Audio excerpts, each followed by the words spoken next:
Yang ditunggu-tunggu akhirnya datang juga. "Kemana aja kamu ini, Num?" Ibu nyerocos dengan bibir yang bergoyang ke sana kemari. Namun dengan santainya aku membuka helm, menyimpannya di atas motor tanpa menjawab pertanyaan ibu. Kemudian menyalami kedua orang tuaku itu satu persatu, dan barulah duduk di balai-balai bersama mereka. Di sana pun ada Sanum yang tengah bermain kasir-kasiran seorang diri.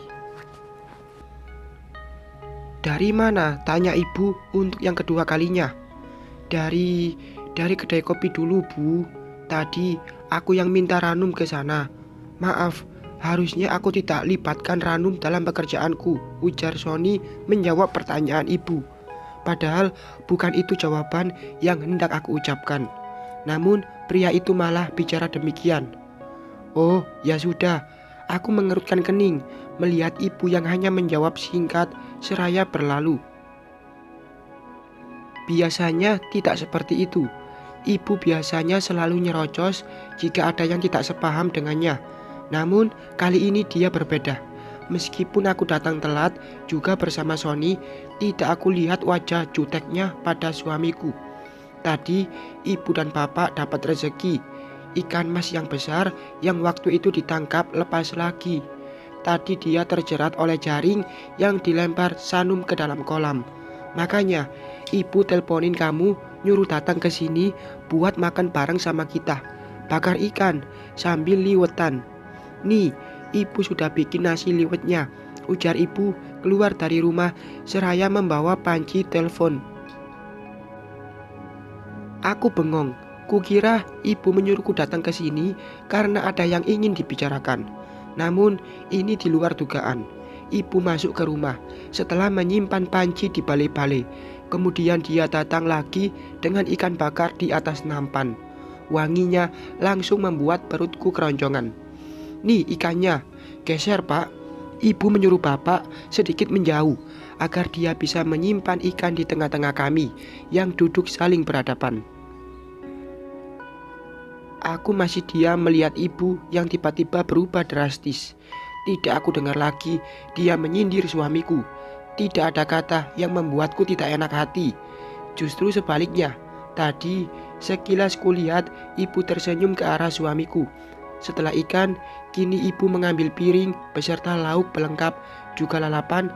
Sedangkan air minum sudah ada di balai-balai sejak tadi aku datang. "Ayo makan-makan," seru ibu setelah semuanya lengkap. Ibu mengambil nasi terlebih dahulu, kemudian diberikannya pada bapak. Dia juga mengambil untuk putriku yang sudah siap dengan piring favoritnya, piring seng bergambar bunga di bagian tengahnya. Padahal ibu sudah menyiapkan piring keramik untuk kami makan. Tapi Sanum tetap memilih piring seng karena ringan, kata dia. "Sony, ayo naik, duduk yang benar, mari makan." "Ranum, ambilkan nasi untuk suamimu. Cepetan makan, malah diem aja kayak patung," ujar ibu lagi, semakin membuatku tidak percaya. Benarkah yang ku dengar barusan? Ibu memanggil nama suamiku. Dia juga menyuruhku mengambilkan nasi untuk Sony. Ya Allah, apa aku sedang bermimpi? Sony berdeham seraya melipat kedua kakinya yang menjuntai ke tanah. Aku pun segera mengambil nasi lalu memberikannya kepada Sony. Kami pun makan dengan begitu nikmat, melahap ikan bakar yang sudah disediakan ibu dan bapak.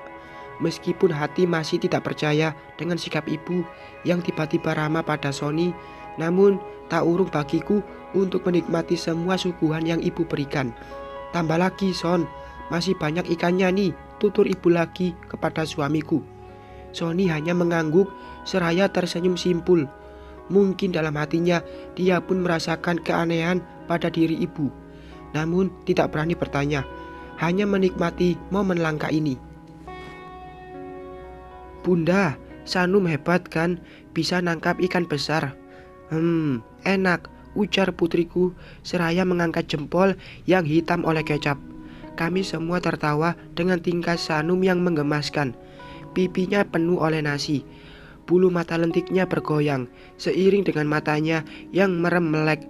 Satu ekor ikan berukuran besar hampir habis masuk ke dalam perut kami. Nasi pun tinggal sedikit lagi dan kami kekenyangan. Setelah tadi ibu yang menyiapkan makan untuk kami, sekarang giliran aku yang membereskan dengan dibantu Sony. Aku membawa semua alat makan ke dapur. Kemudian aku langsung mencucinya seraya ditemani Sony. "Mbak, apa? Apa perjalanan kita kali ini mimpi?" Aku mematikan air kran, lalu membalikkan badan ke arah Sony yang duduk di kursi meja makan. "Maksudnya?" Aku balik bertanya. "Soal ibu, aku gak percaya loh. Tadi dia nyebut namaku, tapi tidak dengan wajah judesnya. Apa aku yang kegeeran ya, Mbak?" Aku mengembuskan nafas kasar, mengambil lap tangan, lalu mengeringkan sisa-sisa cipratan air di lenganku. Setelahnya, aku ikut duduk di depan Sony yang masih menatapku dengan tanda tanya. "Tidak usah dipertanyakan, nikmati saja. Bukannya katamu hubungan ini harus dinikmati," ujarku kembali bicara. "Iya sih Mbak, tapi aku takut jika akan terjadi sesuatu di depan nanti." "Hadapi, kamu loh yang memilih bertahan. Jadi apapun yang akan terjadi di depan, kita harus nikmati, jalani, dan hadapi. Apapun itu, ini komitmen, bukan sekedar statements. Oke, siapa takut? Jadi kita sekarang apa? Benar-benar suami istri?" Aku meneguk ludah dengan kasar. Pertanyaan Sony menjebak. Kami memang suami istri, tapi hatiku belum sepenuhnya jadi istri. "Kita teman. Statusmu sudah berubah dari adik ke teman. Jadilah teman yang baik untukku, yang bisa diajak bicara dalam segala hal, keuangan, pekerjaan, dan masa depan." "Perasaan?" tanyanya lagi. Aku diam sejenak, berpikir mencari jawaban. "Itu akan kita bahas di masa yang akan datang. Aku belum bisa menjelaskan sekarang." Aku berucap pelan. "Baiklah Mbak, jangan salahkan aku jika suatu saat nanti kamu jatuh cinta pada berondongmu ini," ujar Sony penuh percaya diri. Dia bangkit, keluar dari dapur, meninggalkan aku seorang diri dengan sejuta rasa di dada. Apakah yang dikatakan Sony sebuah ancaman atau keinginan? Entahlah, aku jadi pusing sendiri memikirkannya. Azan maghrib berkumandang, beda dengan saat di ruko. Di sini, Sony sholat ke masjid bersama bapak. Kedua lelaki itu sudah pergi, dan di sini pun para wanita mulai menunaikan ibadah sholat berjamaah. 3 rakaat sudah kami tunaikan. Sekarang, aku dan ibu tengah duduk bersila, masih dengan menggunakan mukena. Sedangkan Sanum, dia berguling di atas ranjang ibu yang lebih besar dari kasur milik kami di ruko. "Num, boleh ibu bicara padamu?" tanya ibu setelah beberapa saat diam. "Tentu Bu, ibu mau bicara apa?" "Ini tentang pernikahanmu dan Sony. Sudah kalian daftarkan ke KUA?" Aku menggelengkan kepala. "Rencananya besok Bu." "Apa ibu keberatan?" Kini giliran ibu yang menggelengkan kepala. Dia mengambil tanganku, lalu menepuk-nepuknya pelan. "Tidak Num, justru ibu mendukung keputusan kamu ini. Maaf ya jika ada kata-kata ibu yang mungkin melukai perasaan kalian, terutama Sony. Harus ibu akui, ibu keliru, ibu berdosa, pernah menyuruh kamu bercerai dari dia. Sudah kami maafkan.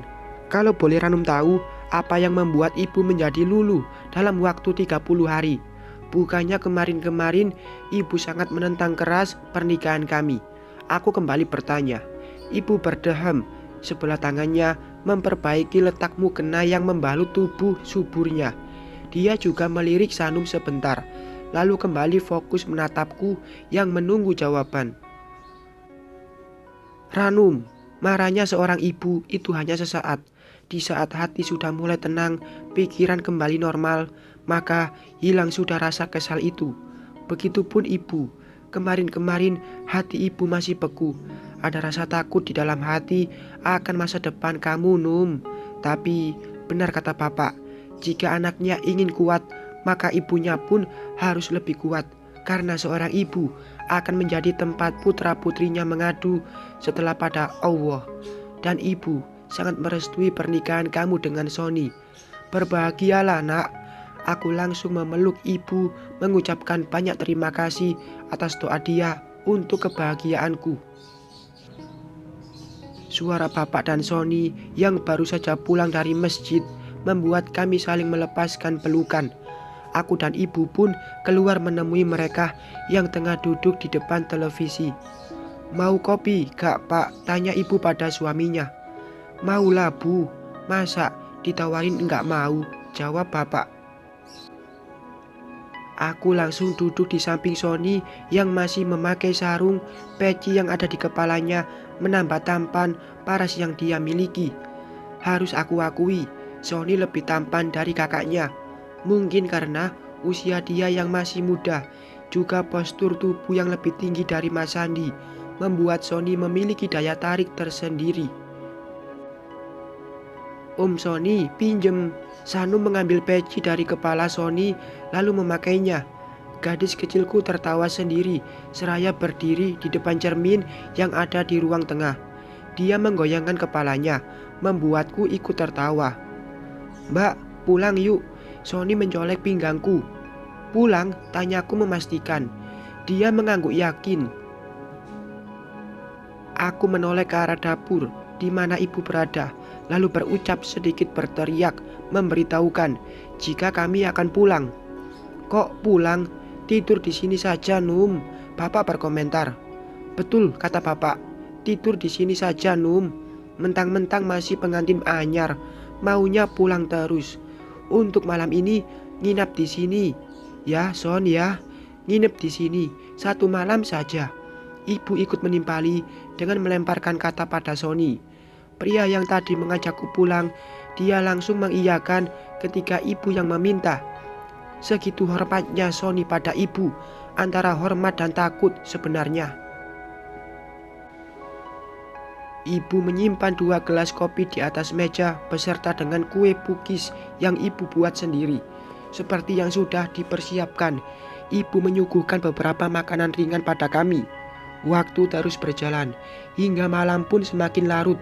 Ibu menggeser meja ke ruang tengah ke sisi tembok agar kami semua bisa tidur di sini. Tadi ibu sempat menawarkan aku dan Sony untuk tidur di kamarnya, sedangkan Sanum di kamarku yang dulu. Namun aku menolak, memilih tidur di ruang tengah bersama ibu dan bapak juga Sanum, agar tidak terjadi hal-hal yang tidak aku inginkan. Tiba-tiba Sony mengigau atau aku kesurupan, kan bahaya. Bunda, usap-usap, ujar Sanum memintaku mengusap punggungnya. Aku pun berbaring di samping Sanum lalu melakukan apa yang putriku minta. Sanum sudah terlelap, begitupun dengan ibu dan bapak. Hanya aku dan Sony yang masih terjaga karena posisi yang membuat kami tidak nyaman. Jarakku dan dia begitu dekat, membuatku merasakan getaran tak biasa di dada. Son, tidur di kamar aja Gi, kataku seraya menoleh ke belakang. Enggak mbak, gak enak.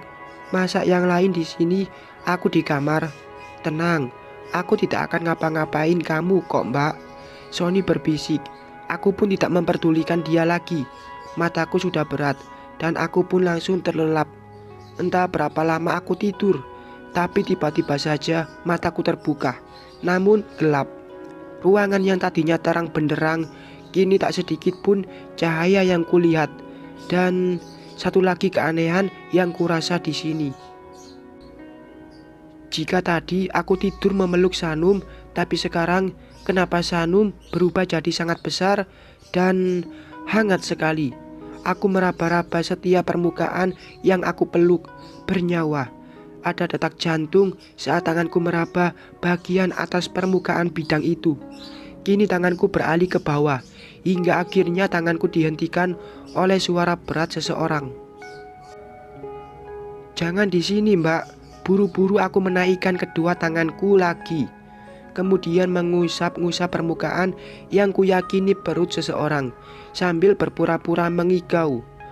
Bobok sah, bobok, ujarku seolah-olah tengah mengusap punggung Sanum. Maafkan Bunda Sanum, Bunda harus membawa namamu untuk menutupi rasa malu ini. Bersambung.